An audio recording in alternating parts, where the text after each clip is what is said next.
महाराज श्री के चरणों में श्री चरणों में नमन करते हुए देश के सबसे बड़े युवा संगठन श्री राजपूत करणी सेना के जांबाज प्रदेश अध्यक्ष भाई महिपाल सिंह जी मकराना और इस जाजम पर विराजमान सभी सरदारों को मेरा सादर जय रघुनाथ जी की। पाली पुण्य भूमि, महाराज खुद यहाँ पधारे हुए। मैं तो सुदूर दौसा वाले क्षेत्र से आया करता हूँ, जो कि गुर्जर आंदोलन के कारण जाना जाता है या बीहड़ के कारण जाना जाता है, दौसा करौली।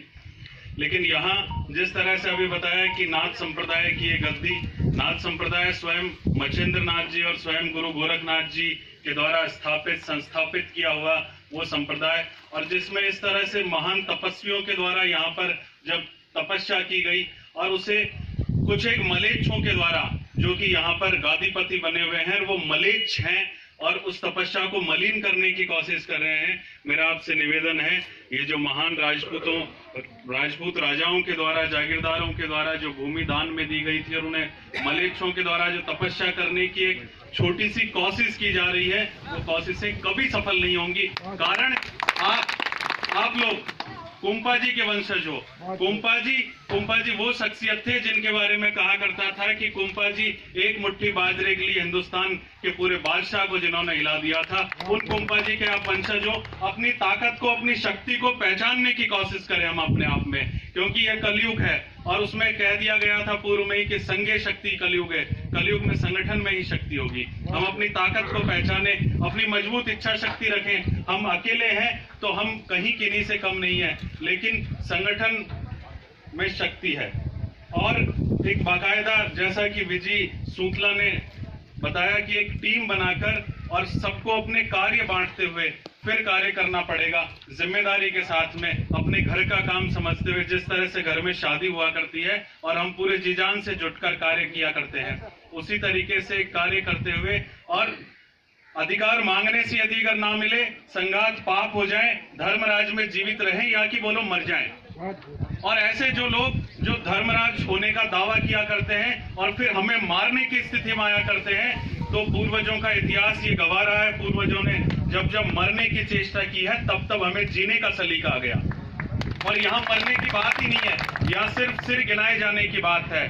संगठन एक सिर गिनाए जाने की, एक डेट डिसाइड कर लें, 15 दिन हो, 20 दिन हो, एक डेट डिसाइड करके और पूरे सामूहिक रूप में एक कार्य करें। क्योंकि ये श्री राजपूत करणी सेना इस हिंदुस्तान के इतिहास में, इस राजस्थान के इन 3 सालों के इतिहास में, मुख्यमंत्री वसुंधरा राजे जी ने जब किन्हीं को नहीं गांठा, जैसा कि महिपाल सिंह जी ने बताया कि जयपुर की राजकुमारी हमारे राज परिवार पर, हमारे नाक के ऊपर हमला किया, तब यही करणी सेना सबसे पहले आगे बढ़कर आगे आई। और स्थिति उस समय की यह थी कि स्वयं राजमाता साहब घबराए हुए थे, जयपुर राजमाता साहब। यही करणी सेना, यही आदरणीय लोकेंद्र सिंह जी कालवी के नेतृत्व में, इन्हीं महिपाल सिंह जी के नेतृत्व में आगे आए। और पहली बार ऐसा हुआ इन 3 सालों में कि स्वयं वसुंधरा जी को घुटने टेकने पड़े। ये श्री राजपूत करणी सेना 3 बार इन 10 सालों में ऐतिहासिक रूप से जयपुर बंद कराया है। जयपुर कोई बंद नहीं करा सका। इन्हीं महिपाल सिंह जी के नेतृत्व में ऐतिहासिक रूप से जयपुर बंद कराकर अपनी ताकत का, अपनी शक्ति का एहसास कराया।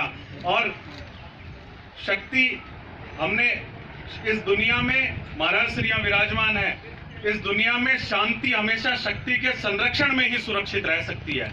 यदि अगर हम ये कहें कि अहिंसा परमो धर्म है, ये हमें सिखा के गए थे, तो पूरा वाक्य महाभारत का था कि अहिंसा परमो धर्म है, धर्म हिंसा तथेउच्च है। धर्म के लिए अगर हिंसा करनी पड़े तो वो कहीं कोई गलत नहीं। आदरणीय महाराज श्री यहाँ विराजे हुए हैं। 15 दिन का एक निश्चित टाइम पीरियड, डेट फिक्स कर ली जाए, पूरी टीम बनाकर, कमेटी बनाकर फिर हम कार्य करें।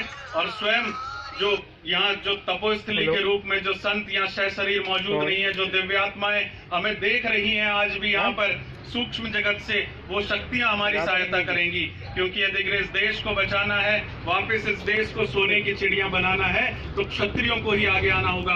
और आज भी जो बाकी 35